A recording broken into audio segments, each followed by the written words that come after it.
बजरंग पाटिल के आंदोलन में आप लोग खुद सीएसटी जाकर के शामिल हुए, आखिरकार 8 में से 6 मांगे तो मंजूर हुई, लेकिन अब तज्ञ लोग बता रहे हैं कि ये भी एक ताजपिन की तरह साबित ना हो जाए, क्या कहेंगे?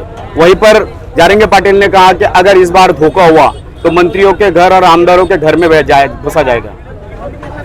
जरूर, लेकिन जो बजरंग पाटिल साहब ने बोला है कि हम लोग को जो दिया है आरक्षण, उसमें 8 में से 6 मांग पूरी हुई है। जो बची कुची मांग है वो बहुत नज़दीकी कालों में सफल हो जाएगी, लेकिन जो मंत्री ने हम लोग के साथ विश्वासघात किया तो उनको महाराष्ट्र में घूमने नहीं देंगे। नहीं, लेकिन जिस तरीके से हाल किए गए, खाना पीना सारी चीजें रोक गई, जनजीवन अस्त व्यस्त हो गया, महाराष्ट्र के ग्रामीण के लोग यहाँ आ गए, मुंबई कर परेशान हो गया, बाद में सरकार मजबूर होकर के दी है।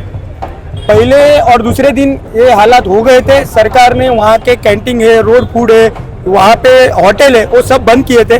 लेकिन जैसे जैसे आजू बाजू के शहर के जो मराठा गए और उन्होंने जो खुद के साथ रोटी भाजी भाकरी वो सब लेके जाने के बाद जो आह्वान किया, उसके बाद अभी तक वहाँ पे आप जाके देखोगे कि जो मराठा आंदोलन खत्म होने के बावजूद भी वहाँ पे पानी भाजी भाकरी वो अभी तक वहाँ पे बचा है।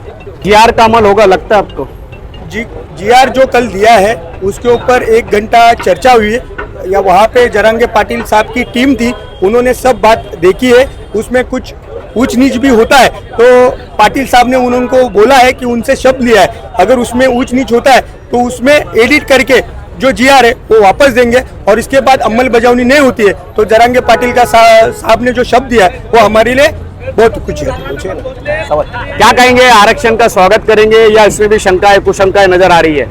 आज आप देखिए यहाँ पर कल मनोज बजरंग पाटिल इनके प्रयत्न से कल सरकार ने जीआर निकाला है आरक्षण के लिए, और वही खुशी के माध्यम से आज हम लोग ने यहाँ पर बहुत खुशी मनाई है, पेड़ा बांटा है, ढोल ताशे बजाए हैं। कल आपने देखा कि वहाँ पर जब जीआर निकाला तभी स्टेज पर छत्रपति शिवाजी महाराज के वंशज शिवेंद्र राजे भोसले भी उपस्थित थे, और उन्होंने भी शब्द दिया है कि ये जीआर की अमल बजावनी करेंगे और आरक्षण मिलेगा। क्या कहेंगे मालूसरे जी, आपको क्या लगता है? सरकार ने जीआर निकाल दिया, 8 में से 6 मंजूर हो गई, 2 पेंडिंग है, क्या वापस कोई और गेम हो सकता है?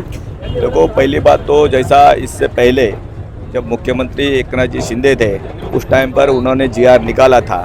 अभी हम लोगों ने उनके ऊपर फिर एक दोबारा विश्वास रखा है। हम आशा करते हैं कि महाराष्ट्र शासन कोर्ट में दिया हुआ जीआर को एक सफल तरीके से लेके जाएंगे, और हम चाहते हैं कि जो निज़ाम का गैजेट है या सातारा या उनका गैजेट है वो लागू करते हुए मराठवाड़ा हो या पश्चिम महाराष्ट्र हो, इनके टोटली जो कुल्मी समाज मराठा समाज है वो कुल्मी और मराठा एक है, वो डिक्लेरेशन करे, और हमारे लोगों को शैक्षणिक हो या प्रमोशन के लिए हो या अलग अलग तरीके से जो आरक्षण मिलता है उसके लिए लागू रखें। हम अभी तो विश्वास करते हैं, लेकिन जो देवेंद्र फडणवीस ने बिहेव किया पहले 2 दिन का, तो ऐसा परिस्थिति थी कि देवेंद्र फडणवीस ने जानबूझ के ये सब चीज़ किया, लेकिन सलाह देर आई लेकिन दुरुस्त आई।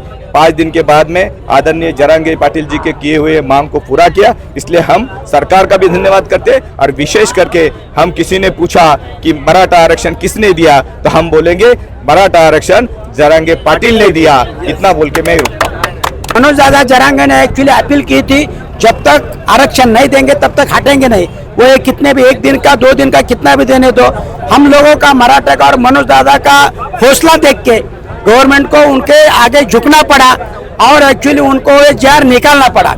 एक्चुअली ये जीआर एक्चुअली उनको इम्प्लीमेंट तो करना ही पड़ेगा। ये इम्प्लीमेंट नहीं करेंगे तो एक्चुअली इससे भी और बड़ा एक्चुअली मुसीबत उनको झेलना पड़ सकता है। इतना ही मैं आपके माध्यम से उनको बोल सकता हूँ।